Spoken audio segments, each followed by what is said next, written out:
নমস্কার। Rishibani institute of Vedic অ্যাস্ট্রোলজির পক্ষ থেকে স্বাগত জানাই আজকের জ্যোতিষ আলোচনায়। আমি শান্তনু আপনাদের সঙ্গে। আলোচ্য বিষয় বিশুদ্ধ জ্যোতিষ। আজকে আমরা জানব দেবগুরু বৃহস্পতির সঞ্চার মকর রাশির উপরে কি প্রভাব বিস্তার করবে। দেবগুরু বৃহস্পতি কর্কট রাশিতে প্রবেশ করছেন আগামী 18 অক্টোবর এবং এর কারণে গুরুচণ্ডাল যোগের অন্ত হতে চলেছে। রাহুর উপরে বৃহস্পতির দৃষ্টি এবং বৃহস্পতির উপরে রাহুর দৃষ্টি এর অবসান ঘটতে চলেছে আগামী 18 অক্টোবর। মকর রাশির সপ্তম ভাবে দেবগুরু বৃহস্পতির আগমন ঘটতে চলেছে আগামী 18 অক্টোবর। তাই এই সময় যে পরিবর্তন, এই সময়ের কারণে, এই ঘটনার কারণে যে পরিবর্তন মকরের ক্ষেত্রে আমরা দেখতে পাবো, সেটাই আমরা জানবার চেষ্টা করব। কি ঘটবে? সপ্তম ভাবে দেবগুরু বৃহস্পতি প্রবেশ করছেন, তৃতীয়পতি বৃহস্পতি সপ্তমে প্রবেশ করছেন, দ্বিতীয় রাহু, তার উপরে নিয়ন্ত্রণ ছিল দেবগুরু বৃহস্পতির। এবার দ্বিতীয়ভাবে রাহু কিন্তু একা। কোন অতর্কিত আক্রমণ আসতে পারে মকর রাশি মকর লগ্নের সেভিংসের ওপরে, বাক্যের উপরে কতটা নিয়ন্ত্রণ নষ্ট হতে পারে, সেগুলোই আমরা আজকের এই ভিডিওতে জানবার চেষ্টা করব। রাহু দ্বিতীয়ভাবে অবস্থান করলেও বৃহস্পতির এই অবস্থানের কারণে বিপরীত রাজযোগ সৃষ্টি হয়েছিল, ফলে মকর রাশি বা লগ্নের মানুষদের একটা স্টেবিলিটি ফ্যাক্টর কাজ করছিল। বিদেশ যাত্রার কথাবার্তাও এগোচ্ছিল, বিবাহিত জীবনেও মোটামুটি স্থিতিশীলতা বজায় ছিল। এবার দ্বিতীয় রাহু কিন্তু একা হয়ে গেলেন, বাক্যের উগ্রতা সেটা বাড়তে দেখতে পাওয়া যাবে। আয় উপার্জন হবে, টাকা পয়সা হাতে আসবে, চাকুরির ক্ষেত্রে কর্মক্ষেত্রে উন্নতি ইত্যাদি বিষয়েও সাকসেস রেট অনেকটাই বেশি। কিন্তু কর্মক্ষেত্রে স্থিতিশীলতার সঙ্গে সঙ্গে অস্থির পরিস্থিতি এটাও দেখতে পাওয়া যাবে। ইচ্ছে চেষ্টা ইত্যাদি সহযোগে একটা বিশৃঙ্খলা সেটাও কিন্তু দেখতে পাওয়া যাবে। মকর রাশি মকর লগ্নের মানুষদের বাক্যের উপর নিয়ন্ত্রণ এটা নষ্ট হবে। কাকে কি বলা যেতে পারে, কাকে কি বলা উচিত নয়, সেগুলো সৃষ্টি হতে দেখতে পাওয়া যাবে। এগুলো হলো নেগেটিভিটি। তাহলে পজিটিভিটি কি আসবে? মকরের সপ্তমে দেবগুরু বৃহস্পতি আসছেন।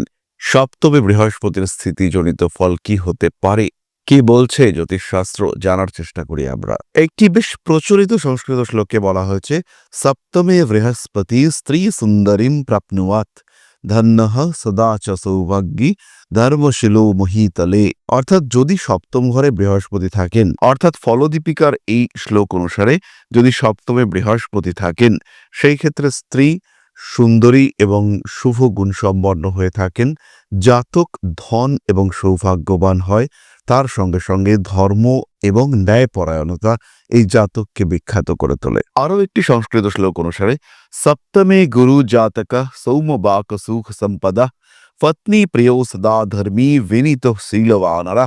অর্থাৎ যদি বৃহস্পতি সপ্তমে অবস্থান করে, জাতক মধুরভাষী হন, সুখ ও ধনসম্পদ লাভ করেন, পত্নী প্রেমী এবং দাম্পত্য জীবনে সুখী হন, ধর্মপরায়ণ এবং বিনয়ী ও সৎ চরিত্রের অধিকারী হন তিনি। সুতরাং সপ্তমে এই যে বৃহস্পতি এবং সপ্তমে তুঙ্গ বৃহস্পতি, এটা কিন্তু পজিটিভ। তৃতীয়পতি সপ্তমে অবস্থান করেছেন, ফলে জাতক বিয়ের কথাবার্তা নিজেই ভাবনা চিন্তা করতে শুরু করবেন। যাদের বিয়ের কথাবার্তা এগিয়েও পিছিয়ে ছিল, তাদের ক্ষেত্রে কিছুটা পজিটিভ ইম্প্যাক্ট দেখতে পাওয়া যাবে।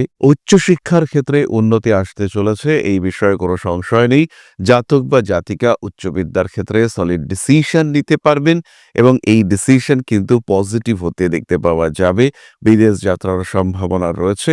বিবাহ এই মাধ্যমে বিদেশ যাত্রার কথাবার্তা সেটাও এগোতে দেখতে পাওয়া যাবে। বিবাহিত জীবনের সুখ শান্তি ইত্যাদি বাড়তে দেখতে পাওয়া যাবে। সবচেয়ে বড় বিষয়টি হলো বিজনেস। মকর রাশি মকর লগ্নের জাতক বা জাতিকা অর্থনৈতিক সম্পদ আহরণের ক্ষমতা লাভ করবেন। ব্যবসা করে নিজের ক্ষেত্র নিজের অবস্থাকে উন্নততর করবার চেষ্টা, এটা মকরের ক্ষেত্রে দেখতে পাওয়া যাবে। তার সঙ্গে সঙ্গে রয়েছে পূর্ণ রোগ মুক্তির সুযোগ।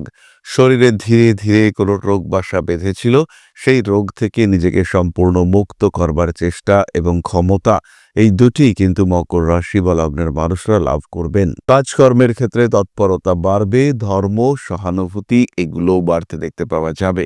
বাড়বে স্মৃতিশক্তি, নিজেকে গুছিয়ে নিজের কার্য উদ্ধার করবার প্রচেষ্টা, এগুলো বাড়তে দেখতে পাওয়া যাবে। গুরুচণ্ডাল যোগ শেষ হলেও বৃহস্পতির রাহুর উপরে নিয়ন্ত্রণ কমে গেলেও রাহু যেমন আপনার দ্বিতীয় থাকছে, ঠিক তেমনভাবেই আপনার সমগ্র অবয়বের উপর বৃহস্পতির দৃষ্টি থাকছে। তাই সমস্যা যাই আসুক না কেন, মকর কিন্তু সেটাকে সলভ করতে পারবেন। গুরুচণ্ডাল যোগ চলে গেছে বলে দ্বিতীয় রাহু আপনার সর্বনাশ করবে তা কিন্তু একেবারেই নয়, বরঞ্চ আপনাকে কিছুটা সেভিংসের দিকে যত্নশীল হতে হবে। অর্থ সম্পদ সঞ্চয় আহরণ এদিকে আর একটু নজর বাড়াতে হবে।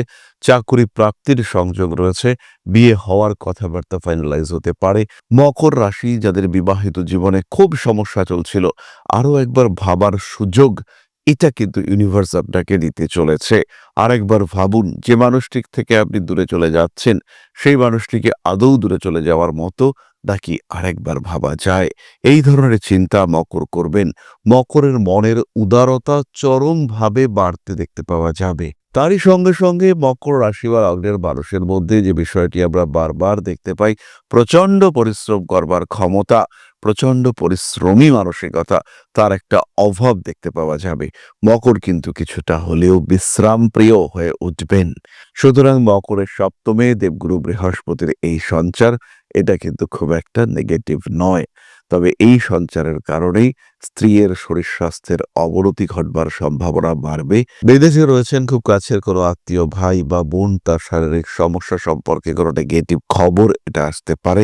খুব অল্প সংখ্যার জন্য লটারির টিকিটে আপনি সাকসেসফুল হলেন না, একদম মিনিমাম নাম্বারের জন্য কোনো কম্পিটিটিভ এক্সামে আপনাকে পিছিয়ে পড়তে হলেও এই ধরনের ঘটনা কিন্তু ঘটতে পারে। এবং যদি এই ঘটনা ঘটে, আপনি কিন্তু মানসিক দিক থেকে অনেকটাই ভেঙে পড়বেন। তবে যদি আমরা ওভারঅল ভাবি, সেই ক্ষেত্রে সাকসেস রেট কিন্তু অনেকটাই বেশি। এবং বৃহস্পতির এই সপ্তমে অবস্থান এটা শুভ, অনেকটাই শুভ। চলে আসি আমরা নাক্ষত্রিক আলোচনায়। মকরের প্রথম নক্ষত্র উত্তরাষাঢ়া। ব্যবসায়িক ক্ষেত্রে প্রবল উন্নতি, ঋণ প্রাপ্তির সম্ভাবনা, হাতে টাকা পয়সা বাড়তে দেখতে পাওয়া যাবে। ফিনান্সিয়াল সেক্টরে কিছুটা স্ট্রেস ফ্যাক্টর কাজ করতে পারে। বাড়ির পোষ্য প্রাণীর শরীর স্বাস্থ্য নিয়ে দুশ্চিন্তা। ব্যবসার ক্ষেত্রে কোনো মানুষের খুব ভালো উপদেশ আপনার জীবনে উন্নতির সুযোগ করে দিতে পারে। কিছু কিছু ক্ষেত্রে পরিবর্তনশীলতা দেখতে পাওয়া যাবে। স্বামী স্ত্রী সম্পর্কের মধ্যে অ্যাটাচমেন্ট বাড়তে চলেছে। পরবর্তী নক্ষত্র শ্রবণা। নিজের ভবিষ্যৎ নিয়ে চিন্তা যথেষ্ট মাত্রায় বাড়তে দেখতে পাওয়া যাবে। ভবিষ্যৎ নিয়ে চিন্তার সঙ্গে সঙ্গে প্রেম, ভালোবাসা, বিবাহ ইত্যাদি সংক্রান্ত বিষয়ে আগ্রহ সেটাও বাড়তে দেখতে পাওয়া যাবে। উচ্চশিক্ষার সম্ভাবনা অনেকটাই বেশি। শ্রবণ নক্ষত্রের জাতক বা জাতিকা শিক্ষা সূত্রে ভ্রমণ, বিদেশ যাত্রা ইত্যাদি করতে পারবেন। কিছু স্ট্রিক্ট ডিসিশন নিতে হবে ইমোশনাল শ্রবণাকে। সেই সিদ্ধান্ত নেওয়া আপনার জন্য, আপনার আশেপাশের মানুষদের জন্য কষ্টদায়ক হতে পারে, কিন্তু সেই সিদ্ধান্ত আপনাকে আপনার লক্ষ্যমাত্রার দিকে আরও এক ধাপ এগিয়ে দেবে। শ্রবণার ক্ষেত্রেও বিয়ের কথাবার্তা ফাইনালাইজ হতে পারে। বিবাহিত জীবনে অল্প বিস্তর অশান্তি, সমস্যা ইত্যাদি আসতে পারে। যে কোনো কাজের ক্ষেত্রে কনসেন্ট্রেশন বাড়তে দেখতে পাওয়া যাবে। স্মৃতিশক্তি এটাও ভালো হবে। ফলে আপনার রেজাল্ট, আপনার গ্রোথ এটা হবে চোখে পড়ার মতো। পরবর্তী নক্ষত্র ধনিষ্ঠা। কোনো বিশেষ বিষয়ে বাধ্যবাধকতা বৃদ্ধির একটা সম্ভাবনা দেখতে পাওয়া যায়। কোনো কোনো সময় রাজনৈতিক সক্রিয়তা সেটা বাড়তে পারে। যে বিষয়টি এতদিন ধরে হওয়ার কথা ছিল, হয়েও উঠেছিল প্রায়, কিন্তু সম্পূর্ণ হচ্ছিল না, সেরকম কোনো বিষয় সম্পূর্ণ হওয়ার সম্ভাবনা বাড়তে দেখতে পাওয়া যাবে। পুরনো কোনো বন্ধু, পুরনো কোনো রিলেশনশিপ, সেখান থেকে কিন্তু কিছু সমস্যা আসতে পারে। ভাবনা চিন্তার গভীরতা সেটা বাড়তে দেখতে পাওয়া যাবে। প্রত্যেকটি কাজের ক্ষেত্রে একটা সিস্টেম ফলো করবার চেষ্টা, সেটাও কিন্তু আমাদের ক্ষেত্রে সৃষ্টি হতে দেখতে পাওয়া যাবে। প্রাকৃতিক বিপর্যয়ের কারণে বেশ কিছুটা অস্থির হয়ে উঠতে পারেন, কিন্তু তা সত্ত্বেও আপনার অ্যাক্টিভিটি, আপনার সৃজনশীলতা আপনাকে একটা জায়গা তৈরি করে দেবে। উত্তরাষাঢ়া এবং ধনিষ্ঠা নক্ষত্রের মানুষরা তারা সোশ্যাল মিডিয়াকে ব্যবহার করে অনেকটা এগিয়ে যেতে পারবেন। উত্তরাষাঢ়া নক্ষত্র এবং ধনিষ্ঠা নক্ষত্রের মানুষদের জনপ্রিয়তা এটা অনেকাংশে বাড়তে দেখতে পাওয়া যাবে। হতেই পারে কোনো সিদ্ধান্ত ভুল নিয়েছেন, কিন্তু সেই সিদ্ধান্তের কারণে আপনার আগামী দিন সুখদায়ক হয়ে উঠতে চলেছে।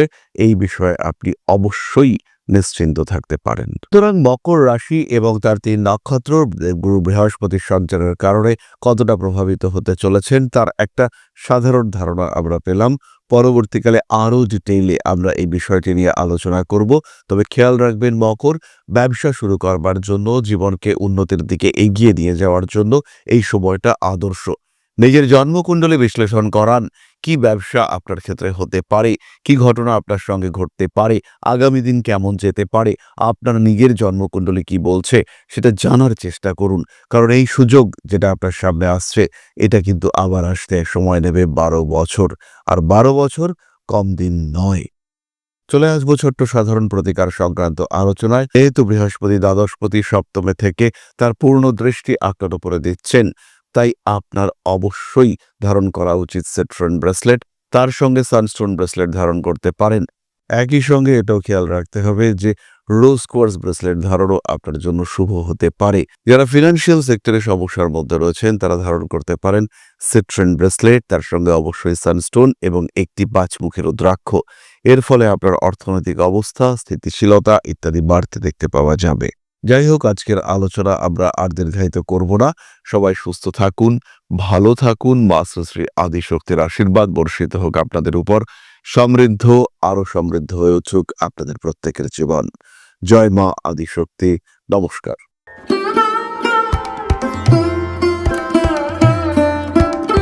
हरिः ॐ या ॐ कृष्णेन रजस्वामकमानः